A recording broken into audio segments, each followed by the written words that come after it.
The dare happened on a Tuesday night in my parents' living room, with bad pizza on the coffee table and 4 people who should have known better. Maya was the one who said it. Not mean, not serious, just the kind of thing someone says when the room gets loud and they stop thinking before they speak. She pointed at me and then at Chloe and said, "I dare you to kiss her." The room went quiet for exactly 1 second. Then everyone laughed. Everyone except Chloe. And everyone except me. My name is Ryan. I was 26 that night, back home for the summer after a construction project in Portland fell through. I had been sleeping in my old bedroom for 6 weeks, surrounded by trophies from high school sports I no longer played and a ceiling fan that wobbled every time the wind came through the window. I was not exactly at my finest. I had a part-time job, a beat-up truck, and the specific kind of quiet that settles into a man when things have not gone the way he imagined they would. Chloe Barnes had been my sister Maya's best friend since the 7th grade. I had known her almost as long as I could remember. She used to sit at our kitchen table doing homework with Maya while I grabbed food from the fridge and pretended not to notice either of them. She came to Maya's graduation and our dad's retirement party. She called my mom on her birthday without being reminded. She was one of those people who just belonged in a house the way certain furniture does. You stopped seeing her as a visitor a long time ago. She was also, and I am saying this plainly so you understand what happened next, one of the most beautiful people I had ever stood in a room with. Brown eyes, dark hair she always kept tied back when she was working but wore loose on weekends. She had a laugh that came from somewhere low and honest, not performed, and she never finished her sentences when she was thinking hard about something. She would just trail off and tap the side of her cup twice, like her brain was still loading the rest. I had noticed all of this for years and spent most of those years not doing anything about it because she was Maya's best friend and some lines feel like fences you just do not climb. So when Maya said the dare out loud, I understood immediately what kind of joke it was. The kind where the comedy lives in the impossibility. Ryan kissing Chloe. Absurd. Obviously. Moving on. Except I looked at Chloe. She was sitting on the floor with her back against the couch and a cup of something warm between both hands, wearing a gray hoodie 2 sizes too big with her knees pulled up. She did not look embarrassed. She did not laugh along with everyone else. She looked at me with an expression I could not fully read. Not daring, not shrinking. Just looking. Like she was waiting to see what I would do and had already made peace with any answer. I do not know what got into me. Maybe it was 6 weeks of a bedroom that smelled like old yearbooks. Maybe it was the way she was the only calm thing in a loud room. Maybe I was just tired of pretending I had not noticed her for most of my adult life. I leaned over and kissed her. Not long. Not dramatic. Just real. Her mouth was warm and she did not pull back, and for about 3 seconds the whole room stopped existing. Then I sat back. The silence that followed was a completely different kind than the one after the dare. That first silence had been the pause before laughter. This one was the sound of 4 people recalculating something they thought they already understood. Maya stared at me like I had just answered a question nobody asked. The 2 other people there, our cousin Jess and her boyfriend Derek, looked at each other with the careful expressions of witnesses who had not expected to witness anything. Chloe still had both hands around her cup. She looked down first. Then she set the cup on the carpet very slowly and stood up. She said she needed some air. She walked out the back door. Nobody said anything for a full 10 seconds. Then Maya looked at me and said, "What was that?" Not a question. A verdict. I did not have an answer ready because I had not planned any of it. I had just done the one thing I had been not doing for years, and now I was sitting there with the evidence of it on my face and my sister looking at me like I had broken a rule she had never bothered to write down because she assumed I already knew it. I went outside. Chloe was sitting on the back porch steps with her arms folded on her knees and her face turned toward the yard. The light from the kitchen fell through the screen door and caught one side of her. She heard me but did not turn around.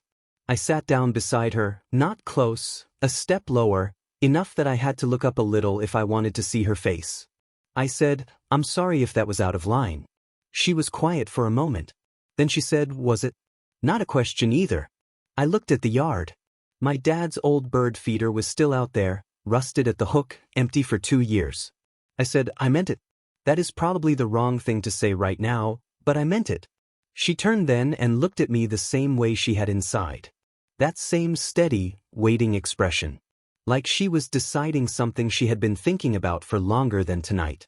She said, "You've been home for 6 weeks. I know. You've been home 6 weeks and this is the first time you've done something like that." I looked at her. "I don't follow." She exhaled and looked back at the yard. "Ryan, I have been having dinner at your mother's house since I was 12 years old." I heard what she meant under that. I heard the whole sentence she did not finish. She stood up then. Not angry. Not running. Just done sitting. She looked down at me and her face was half in shadow and half in the warm yellow of the kitchen light, and she looked more like herself in that moment than she had all evening. She said, "Figure out if you meant it or if you just stopped being careful for a second." Then she went back inside. I sat on those steps for another 20 minutes. The next morning was not comfortable. Maya made coffee without looking at me and set a mug in front of my seat with the specific kind of politeness people use when they are deciding how mad to be. I drank the coffee. She watched the yard through the kitchen window. Finally she said, "Chloe is my best friend." I know. She turned and looked at me. She said that like a warning and I needed to understand what kind of warning it was. I looked at my mug. I understand. Do you though? Because that was not a game last night. Oh, I said. It wasn't. Maya put her cup down. She had known Chloe almost as long as she had known me, which meant she knew things about both of us that we had never said out loud. She had probably known things about Chloe and me that we had not known about ourselves. She looked at me for a long time. Then she said, "Don't do this halfway. Chloe doesn't have the patience for halfway." That was all she said. She picked up her coffee and left the kitchen. I sat there for a while with that sentence. I texted Chloe around noon. I said, "Can we talk?" Not over text. She took about 40 minutes to reply. Then she said, "I'm at the library until 3. There's a coffee place on 5th if you want." I was there at 3:15. She came in still wearing her work lanyard, hair in a loose braid, and a canvas bag over one shoulder full of the kind of books that meant she had been doing actual research for something and not just browsing. She looked tired in the productive way, like someone who had used the day up properly. She sat across from me and put her bag on the floor and said, "Okay." I said, "I've been trying to think of the right way to explain last night." She said, "Don't explain it. Just tell me if it was real." That was the thing about Chloe. She never asked for a performance. She just asked for the truth, plain and where you could see it. I looked at her. It was real. She looked down. She picked up the menu even though I was pretty sure she already knew what she wanted because she came here probably twice a week. She set it back down without reading it. She said, "I told myself a long time ago that you didn't see me like that." I said, "I didn't let myself." She looked up at that. I said, "There's a difference." The coffee came and she wrapped her hands around the cup the same way she had last night with whatever she had been drinking. That was just how she held warm things. Both hands, like she was keeping it from escaping. She said, "Maya is going to be strange about this." I said, "Maya told me not to do it halfway." Something moved across Chloe's face. Not surprise exactly. More like something clicking into place. She said that?" I nodded. Chloe looked toward the window. The street outside was bright and ordinary, people walking, a bus stopping, a kid on a bike going too fast on the sidewalk. She watched it for a moment. Then she looked back at me. She said, "I need you to understand something. I'm listening. You have been the background in my life for 14 years. She said it without cruelty, just clean. I have sat at your family's table at Christmas. I helped your mom repaint the garage that one summer. I was there when Maya called me crying the night your dad had to go to the hospital and the 3 of us sat in a waiting room until 2 in the morning.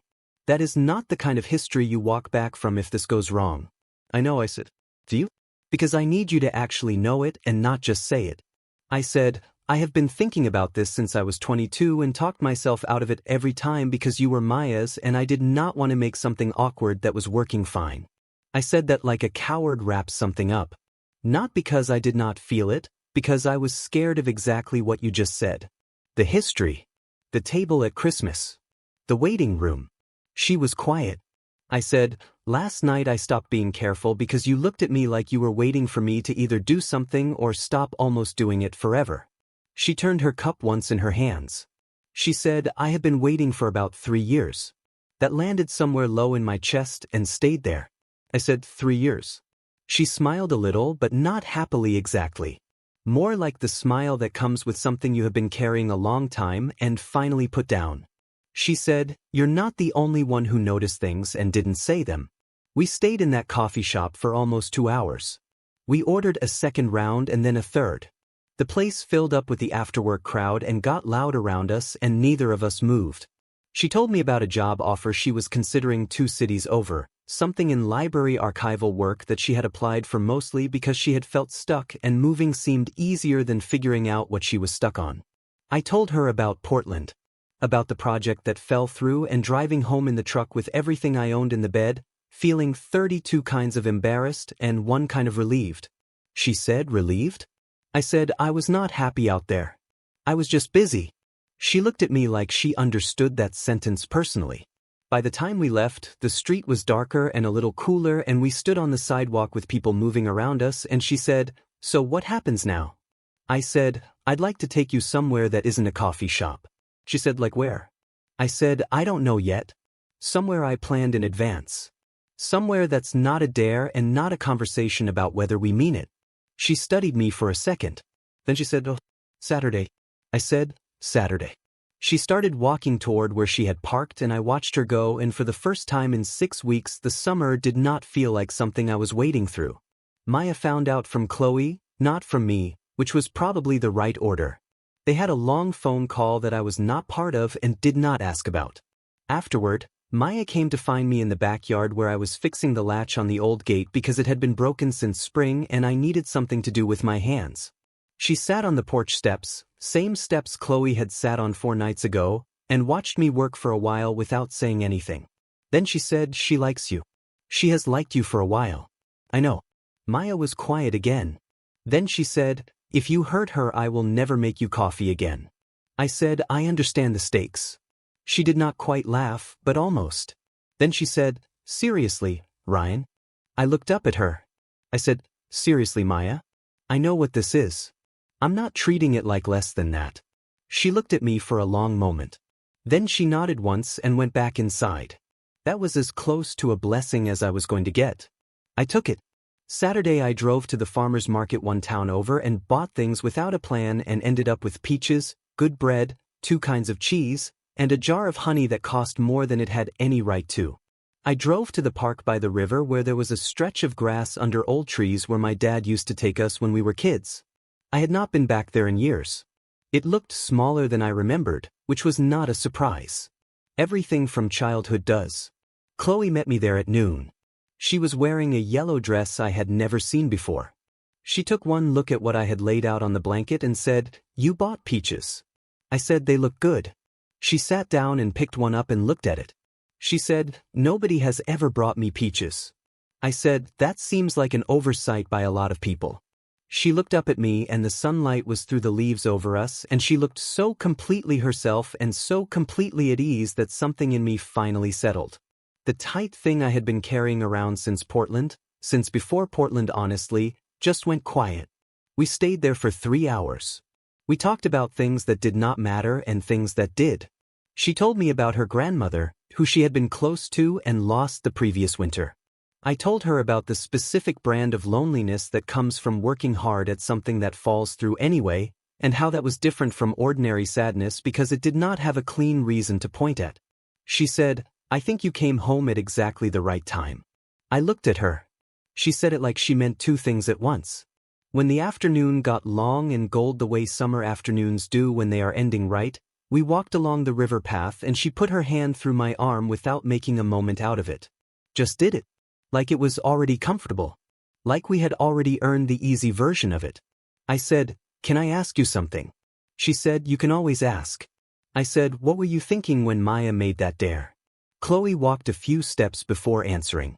Then she said, I was thinking please do not laugh it off. I was thinking that I was so tired of waiting for you to look at me like I was something other than furniture. That word hit me. I said, you were never furniture. I know that now. She looked at me sideways. But for a long time I let myself believe it because it was easier than wondering why you kept almost doing something and then not doing it. I said I was scared. She said, She paused. So was I. We were quiet for a moment. The river moved beside us, slow and green. A dog ran past us on the path, followed by a woman in a red hat who apologized without slowing down. Chloe said the dare embarrassed me. Not because of what it was. Because I knew you were going to laugh and wave it off, and I was going to have to sit in that room smiling like I found it funny too. I said I didn't laugh. She stopped walking. I stopped too. She looked at me directly and her eyes were very steady. She said, That is what I am saying. You did not laugh. I looked at her. She looked at me. I said, for what it's worth, I have not stopped thinking about it since. She said, Good. Her voice was quiet, but there was nothing fragile in it. I kissed her again. This time there was no room full of people recalculating. No dare that started it. No joke that stopped being funny. Just the path by the river and the yellow dress and her hands still in the crook of my arm, and both of us finally deciding at the same time. When we pulled back, she looked down and pressed her lips together like she was holding the moment in for a second longer. Then she said, Nobody dared you that time. I said, Nope. She smiled and looked up. No audience either. I said, Turns out I don't need one. She laughed then. That real low, honest laugh that comes from somewhere I always noticed and could never describe exactly. And I thought, this is the thing I kept almost reaching for and then pulling my hand back. This exact laugh in an ordinary afternoon in a park by a river. Not dramatic. Not impossible. Just true. We drove back to town as the sun was going down. She came to my parents' house for dinner, same as she had probably 100 times before. She sat in the same chair she always sat in. My mom did not make a big ceremony of anything, but she squeezed Chloe's shoulder when she passed her in the kitchen doorway, and Chloe reached up and covered my mom's hand with hers for a second without saying a word. That was all. Maya sat across from us at dinner and watched us both like she was doing math in her head. Once she caught my eye and gave me a look that contained about 4 different warnings and one very small approval. I gave her a single nod. After dinner, Chloe helped my mom clean up while my dad and I watched something forgettable on television and pretended we were not both aware that something had shifted in the room. My dad said once, quiet, not looking at me, she's been around a long time. I said, yeah. He said, good people don't shrink on you when things get hard. I looked at him. He was still looking at the television. He said, just saying. I said, I noted. He nodded once. That was the whole conversation. Chloe found me on the back porch later. Same steps. Same yard. The bird feeder still empty and rusted at the hook. She sat down beside me. Closer than the first time. She said, your mom asked me to come to Sunday dinner next week. I said, she asks you every week. I know. This time I said yes like it meant something different. I looked at her. She looked back at me with those steady brown eyes that had been watching me from across kitchen tables and living rooms and holiday dinners for more than a decade. Eyes I had noticed and looked away from and looked back at and looked away from again until last Tuesday night when I finally stopped choosing the looking away. I said, for the record, I'm glad Maya made that dare. She said, I'm glad you stopped treating it like a joke. I said, for the record again. I never thought it was funny. She leaned her head against my shoulder. Just slightly, like she was trying it out. The yard was dark and quiet and the old bird feeder swayed once in a small wind. She said, I turned down the job. I looked at her. She said, the 1-2 cities over. I said, when? She said, this morning. She said, She paused. But I was applying because I thought being somewhere else would make me feel less stuck. And I'm not stuck anymore. I did not say anything for a moment because I did not want to say the wrong thing. Then I said, you are sure about that? She lifted her head and looked at me. I said, because I don't want you to stay for a dare that got out of hand. She said, I'm not staying for the dare. She looked at me with the same expression she had on the back steps 4 nights ago. Quiet. Decided. She said, I'm staying because you looked at me like I was already the answer before you even knew the question. That was the truest thing anyone had said to me in a long time. Maybe the truest thing anyone had ever said to me in my direction. She said, we stayed on those steps until the night got cold enough to go inside. Later, Maya asked me once, when it was just the 2 of us in the kitchen and Chloe had gone home, if I understood what I had gotten myself into. I said, probably not the whole thing yet. She said, she has been waiting for you since we were 23. I always knew it. I just did not know if you deserved it. I said, do you think I do now? She thought about it for a second. An actual second. Then she said, I think you're finally trying hard enough to find out. That felt right. Not a clean ending. Not a pretty bow. Just the truth, which was that I had spent years walking past something real because I was careful in all the wrong places, and then one Tuesday night with bad pizza on the table I stopped being careful for exactly 3 seconds, and those 3 seconds turned out to be the most honest thing I had done in years. Nobody laughed. That was the part that mattered.